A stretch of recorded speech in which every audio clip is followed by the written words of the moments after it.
School हो या फिर यूनिवर्सिटी का हम जिक्र करें, ज़्यादातर जगहों पर देखा जा रहा है कि युवा पीढ़ी नशे की तरफ बढ़ती जा रही है।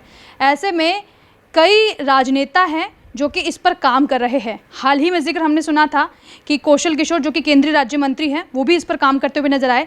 लेकिन अब हिमाचल के राज्यपाल राजेंद्र आर्लेकर जो कि इस वक्त मेरे साथ मौजूद भी है, वो इस पर काम कर रहे हैं।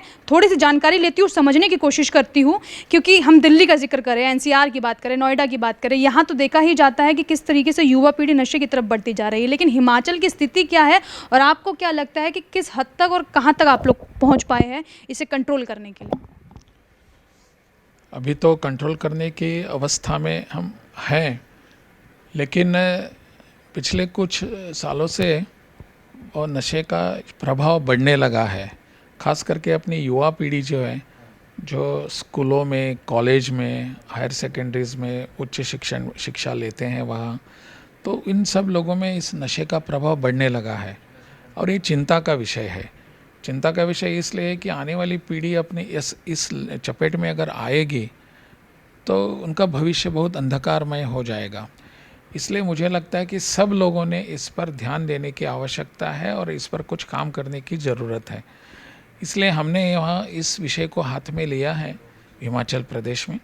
और हिमाचल प्रदेश में मैं यूनिवर्सिटीज़ का चांसलर होने के नाते, कुलाधिपति होने के नाते, सभी युवाओं से मैं जब भी मिलता हूँ और वहाँ उस यूनिवर्सिटी में जाता हूँ तो वहाँ उनके सामने ये विषय रखता हूँ कि कितनी भयानक परिस्थिति आने वाले समय में आ सकती है। इसलिए आप सबको यहाँ इसमें सतर्क रहने की ज़रूरत है। मैंने वहाँ की पुलिस है, उनसे भी बात की, नशा मुक्ति के बारे में काम करने वाली अन्य एनजीओज़ हैं, संस्थाएं हैं, उनसे भी मैंने उनको लेकर भी काम शुरू किया है। और धीरे धीरे उसका हमारे काम का प्रभाव भी धीरे धीरे बढ़ने लगा है। हिमाचल में नशे के जो पदार्थ हैं, नशीले पदार्थ जो हैं, वो वैसे उगते हैं, उगाने वाले लोग भी हैं और उसका व्यापार करने वाले भी लोग हैं। लेकिन इन सब लोगों की संख्या बढ़नी नहीं चाहिए, ये हमारा प्रयास है। वहाँ का प्रशासन, वहाँ की सरकार इस दिशा में निश्चित रूप से अच्छा काम कर रही है।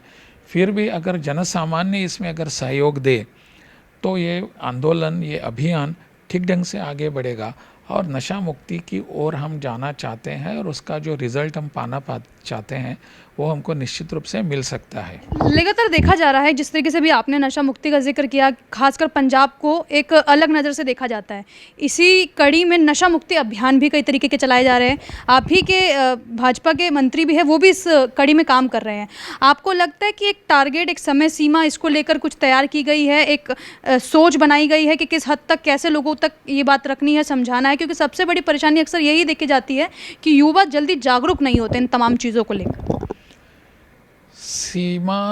समय की सीमा रखना उतना संभव नहीं है, आज किसी को भी नहीं है कि इस समयबद्ध कार्यक्रम करेंगे, इतने एक वर्ष में इसको हम पूरा मुक्त करेंगे, ऐसा नहीं है। क्योंकि ये विषय थोड़ा सा सामाजिक विषय भी है। केवल नशा मुक्ति कुछ टेक्निकल इशू है, तकनीकी इशू है, ऐसा नहीं है, सामाजिक विषय है। क्योंकि जब भी यहाँ युवा पीढ़ी कॉलेजेस में जाते हैं, सब अपने युवा युवतियाँ सब, या स्कूलों में जाते हैं, उच्च शिक्षा लेने जाते हैं, तो उनकी चपेट, उनको पकड़ने वाले, इस पिंजरे में लाने के लिए बहुत सारे लोग इसमें कार्यरत होते हैं। क्या ऐसे माफिया वर्गों पर हिमाचल में कार्यवाही हो रही है? आपको लगता है कि कंट्रोल बहुत हद तक हो पाया है? और ऐसे लोगों पर कंट्रोल लाना ये बहुत आवश्यक है। और हमारे यहाँ हिमाचल में अपने पुलिस है और मैंने जैसे कहा कि अन्य सभी लोगों को साथ में लेकर, एनजीओज़ जो हैं, जो स्वयंसेवी संगठन हैं, इन सबको साथ में लेकर काबू में लाने का, कंट्रोल लाने का प्रयास जारी है। उसमें मैं ऐसा नहीं कहूँगा कि पूरी मात्रा में इसमें हमको सफलता मिली है, परंतु निश्चित रूप से एक प्रोत्साहित करने वाली सफलता मिली है। और परंतु इसको समयबद्ध रीति से करना संभव आज। चलिए, इनकी वक्त ज़रूर लगेगा। लेकिन एक सवाल यहाँ पर ये भी है, क्योंकि एक कार्यक्रम में आपने भी शिरकत करी, उस कार्यक्रम में हम भी पहुँचे, आपका हमने भाषण भी सुना और आपने कहा कि बदलाव खुद में नहीं बल्कि लोगों में भी लाना बहुत ज़रूरी है समय के साथ। ऐसे में आपको क्या लगता है कि एक समाज को लेकर जो एक सोच हमेशा ही देखी जाती थी, उसमें कितना बदलाव आया है, खासकर इस पीठ के ज़रिए?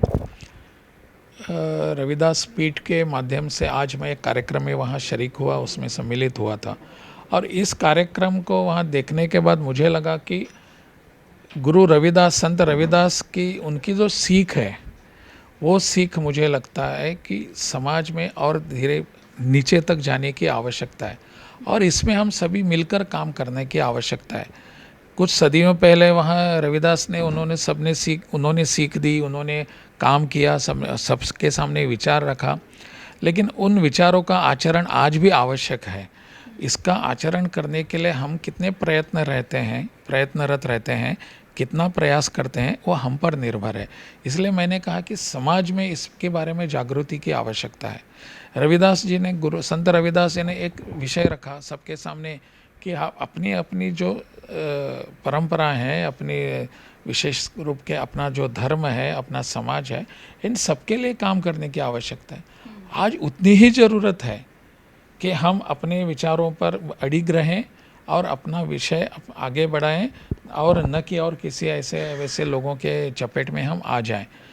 इससे गुरु रविदास जी का जो आग्रह था कि समाज की एकता, सामाजिक एकता, सामाजिक सामंजस्य, वो सामाजिक सामंजस्य और एकता की आज ज़रूरत है।